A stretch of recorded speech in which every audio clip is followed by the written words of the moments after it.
Now, the Trump effect appears to be making a mark in the world of cryptocurrencies, with Bitcoin crossing an all-time high of 80,000 US dollars.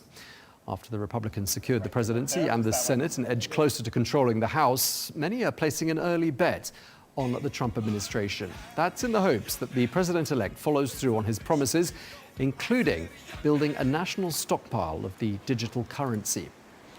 Well, for more on this, we can speak now to Peter McCormack, who is the chairman of Real Bedford FC and who is also the host of What Bitcoin Did and also the Mr. Obnoxious podcast. Thank you so much for joining us. I gather you also co-own that football club with the crypto investors, the Winklevoss twins. Thank you very much for speaking to us.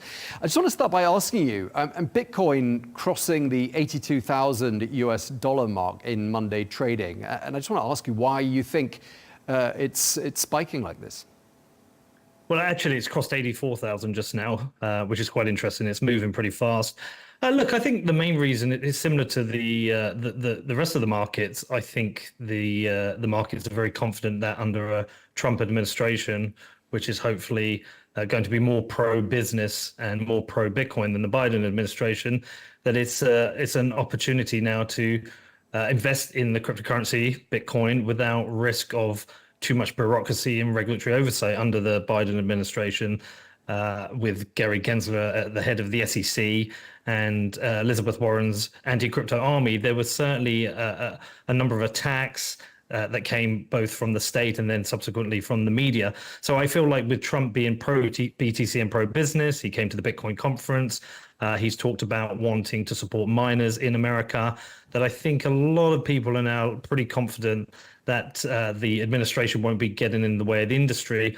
But secondly, this hasn't happened in isolation. If you look at the markets have responded well to Trump too. So I think that overall, this is just a more confident outlook from people, whether they're in business or within the Bitcoin industry itself. So, Peter, basically what you're saying is the Trump pump, as some people are dubbing it, is making people more enthusiastic about cryptocurrencies because there'll be less regulation. I mean, is there an overwhelming perception that the outgoing Biden administration's been somehow hostile to the whole cryptocurrency universe? I mean, it's just not just a feeling. It's based in fact. They have been hostile, both with legislation and the way they've built up various factions within the US government, which has gone after what is really the freedoms and liberty and the rights that people want to be able to hold Bitcoin as an asset and use Bitcoin in their day-to-day business. The US dollar has been debased continually. We've seen massive amounts of inflation. We've seen that also here in the UK with the pound and across Europe. Bitcoin has been a kind of safe haven for a lot of people trying to escape inflation. It is the hedge against inflation, where historically kind of more wealthy people have done this with property and with gold. Bitcoin is a little bit easier for the more general public to access because you can download an application, you can buy small amounts. But it's definitely had the administration be very hostile towards it, trying to regulate access, the on-ramps, the off-ramps. They've tried to move people away from self-custody in their Bitcoin. Trump has come back and said, no, he's not going to do this. He's going to support people's right to self-custody. He's going to support the right to mine. So I think this is an administration which is approaching this entirely differently from the Biden administration. And you mentioned the uses for Bitcoin. I gather you bought your football club, Real Bedford, using Bitcoin. Correct me if I'm wrong. I'm assuming you've invested quite a bit in Bitcoin, and you must be rather pleased looking at the numbers going up today.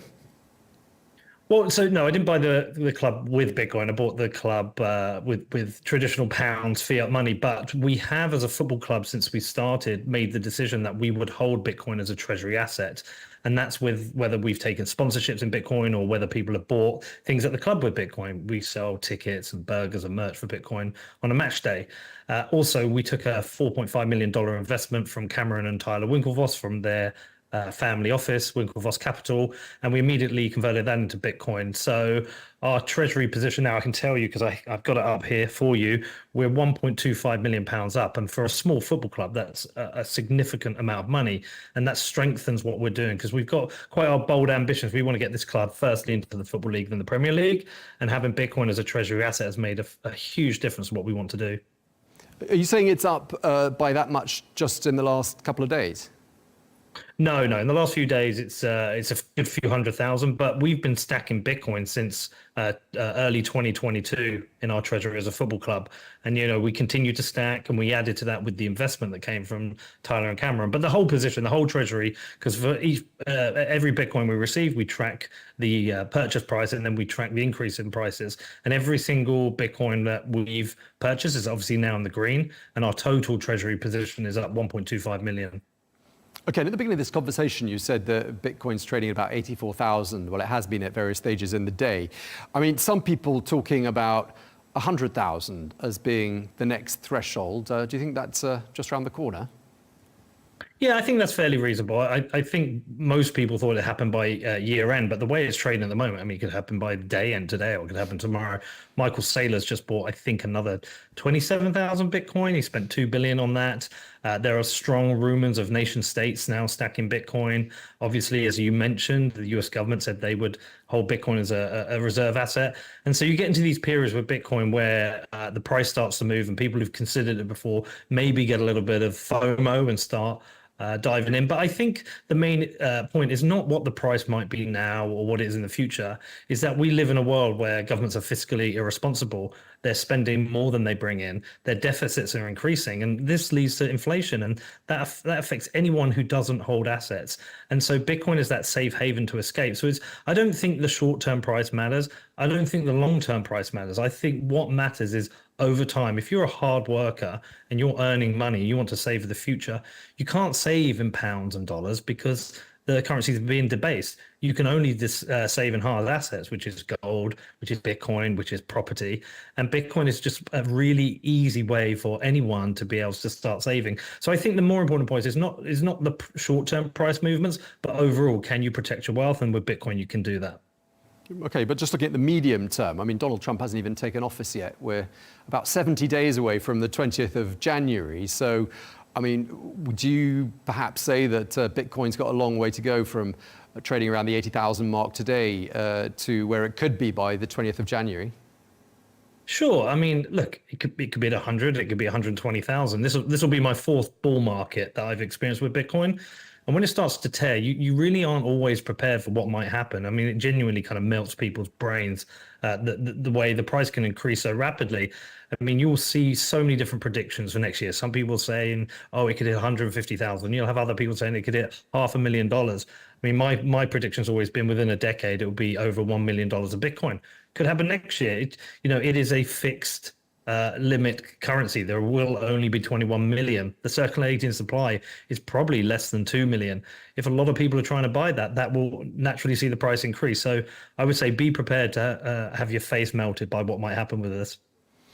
Yeah, I mean, as you say, I mean, there could very well be some sort of a correction in the market. But it's interesting listening to what you're saying, because you sound like you're reading from the same song sheet as Elon Musk, who points to the fact that there's a looming, what he calls financial emergency. He says that countries are being driven into bankruptcy by what you've described as well as unsustainable debt levels. I mean, it sounds like you're more or less aligned in terms of your opinion on what Bitcoin might ultimately, the importance Bitcoin might ultimately have in the future. Yeah, I mean, it's just basic mathematics. If you understand economics, this is basic mathematics. Countries are running very high deficits. If you look at the UK now, we're almost certainly facing a sovereign debt crisis. Will that be in the next 2 years, 5 years, 10 years, 20 years? Who knows? Sometimes these things can stretch out longer than you planned. But with the government continuing to increase their borrowing, the amount they're borrowing, with interest rates going up, the debt just increases more and more. I think we're at about 2.2 trillion in the UK of debt. The US is about to cross the $36 trillion threshold. There is every single Western liberal democracy has a debt issue, and nobody is facing it. No one is implementing the austerity required or the efficiencies required to slow down that debt, let alone dip into it. So if you're going to increase the debt, one thing's going to happen. We've seen it throughout history. It's pure mathematics. If you continue to increase the debt, if you continue to service it by increasing the money supply, you will get inflation. And who does that hurt the most? That hurts the poorest in society. That hurts the middle class. And so, yeah, I mean, all I can say is go and read economics in one lesson. learn basic math, and you will see the charts. You will look and see the writings on the wall. We will have a sovereign debt crisis. And of course, a little word of caution about cryptocurrencies, because there are, I gather, 25,000 of them. They're not all as successful as Bitcoin, are they? For every one that succeeds, how many do you reckon fail? Well, only one has really truly succeeded and the rest have all failed. And the reason they failed is the promise of cryptocurrencies or Bitcoin is decentralization. And Bitcoin is the only meaningfully decentralized cryptocurrency. All the rest are centralized, or their trajectory is to be more centralized. So they can't sit outside of government reach. They can be influenced. So I would say for the one that's created, there are thousands of thousands that have failed. I mean, I just don't pay any attention to them. I just consider them as affinity scams. They're trying to get your money. They're trying to get your Bitcoin. The only cryptocurrency anyone should pay attention to is Bitcoin. It's interesting using the word scam, because that's how Donald Trump described Bitcoin about 3 years ago. He said this: Bitcoin just seems like a scam. I don't like it because it's another currency competing against the dollar. And that was 3 years ago. What do you reckon's changed in his mind to make him now, what we could argue as being sort of a champion of cryptocurrency, which he is now? Well, I think a lot of people, when they first discover Bitcoin, think it might be a scam. But changing your mind is a good thing, because a man who can't change his mind can't really change anything. And if you're going to be the president of the leading country in the world, the world's police, you need to be flexible to change your mind to things. My expectation is he's spent the time with the people who truly understand Bitcoin, and they've explained it to him. And so I think now at a time where they do have a debt crisis, when people have sat down and said, look, Bitcoin not only is a potential solution to the debt crisis, but it's also creating jobs. I mean, I've been out to various states in the US where there are mining companies, and he's maybe had the time to learn about the jobs they're creating, how the miners are integrated with the grids for load balancing. I mean, once you really go down the Bitcoin rabbit hole, it's very hard to come back and say, okay, this is a scam or there's something wrong with it. I think the real scam is the US dollar. Okay, well, I'm being told we're out of time. Really appreciate you taking the time to speak to us. Peter McCormack, thank you very much indeed for your time today. Thank you.